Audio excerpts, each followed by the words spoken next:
Hi everyone, Rena here. Welcome to the Mama Elephant 10th anniversary release. We are at day 9, one more intro day, and then the anniversary release promo will be announced on the 14th. The release will be available the next day on September 15th, along with Mama Elephant's 3-day stampede, which is a blog/Instagram hop featuring the design team and special guest designers. This is like my favorite part. I love seeing everyone's projects. Let's kick it off with today's introduction with Secret Santa. So this stamp was illustrated by Angela. She is one of the owners of Mama Elephant, and she is responsible for illustrating all of the little agenda sets, and I just love her illustrations, and I love this larger size of Santa. I think he's so cute. I have the little Santa agenda myself, and it's so cute. My favorite image is the one with the 3 of them together with the reindeer. I really love Mrs. Claus so much. She's so cute. Here's a look at the coordinating dies for Secret Santa. I'm going to be using Copic markers today to color in these images. I do have a little piece of paper with all of the colors that I used. I was cracking myself up because I realized, oh my goodness, we're using the dreaded red color today and we cannot bleed. But I can't imagine coloring Santa's suit other than red. So we went with it. It really wasn't that bad. I don't know why I stress myself out over these little things that I make up in my brain. Y'all, my desk is crazy. It's crazy. So I literally stopped and I'm like, I'm cleaning this up. I put the dies away. I put the stamps away. I cleaned them, like threw out all the trash. So everything's clean. I organized all the little tools so I can just grab it real quick. Put the markers away, and I feel like a new woman. I feel like I could make like 100 more cards now. I'm just unfortunately messy. I am so messy. I think I get an idea and then I try to do it, and like stuff goes everywhere, and all of a sudden like it's just this like Hurricane Rena has hit the craft room. I was also mortified today because I was thinking, oh, maybe I should use some pattern paper because I think we all have holiday paper in our stash, and I never use it because I think like when I make a card, I like to just make the whole thing, like make the background, the image, like I like just creating the whole entire thing. So I pulled some like holiday pattern paper, looked at the date. It literally said 2012, which makes it 10 years old. I cannot believe like how old some of my stuff is, especially the paper. I don't buy paper anymore. I mean, I buy colored cardstock and, paper to color on. But as far as pattern paper, I used to buy so much of it, but I never wanted to cut into it. So I never used it. And now it's 10 years old.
Here's what the images look like after you cut them with the coordinating dies.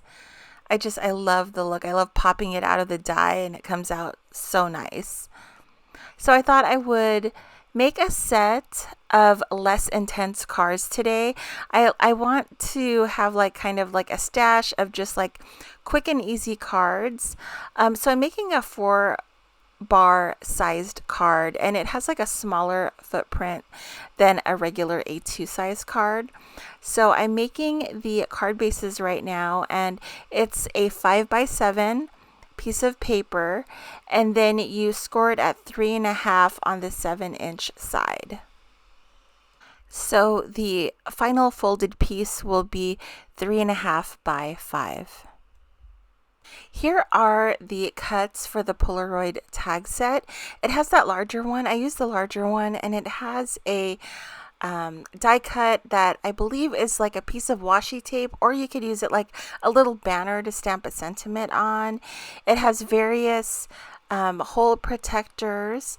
And it's just like really fun to work with. So I wanted mine to look like a Polaroid of Santa that was washi taped onto the front of the card. So I'm going to first stamp out my sentiment, and I forgot this a couple times in the last couple of videos to stamp the sentiment first before you do anything. So I remembered this time to go ahead and stamp my sentiments. Some of these sentiments come from the Secret Santa stamp set. I also borrowed a few from Festive Tree. I really like the Festive Tree sentiments. They're super tiny, and they just happen to fill the space like I wanted and have the sentiment that I wanted to say. So this one comes from the Secret Santa stamp set, and then the other two are from Festive Tree. And I'm just doing some simple stamping here with VersaFine Onyx Black ink. So now all we have to do is adhere everything together. So I have the larger Polaroid die cut, and I will adhere my images inside the little picture area. And then I'll finish it off with the die cut that looks like a piece of washi tape. So it looks like you taped it onto the front. I wanted to use some fun colors for the die cut, so I used pink and light turquoise color. These were so fun to make because it was super easy, and it's like a smaller size, so it's easier to fill up space. And I think they're just really cute cards to have on hand in case you wanted to give it to, someone that you didn't think was going to give you a card, or a coworker or something like that. It's just like nice to have on hand, and they're just really cute, and you can do it assembly line style. Just do all your die cuts first and all your coloring first, and just adhere it all at once. These went pretty quick. The longest part all the time is the coloring, but I really liked just plopping them on, and I really like the dimension of the 4-bar size card. So that is it. I'm calling these cards done. I hope you all enjoyed the video. Thank you so much for watching. I hope you all have an awesome day. Stay safe and happy crafting. I will see you guys tomorrow for our last intro video. See you soon. Bye, guys.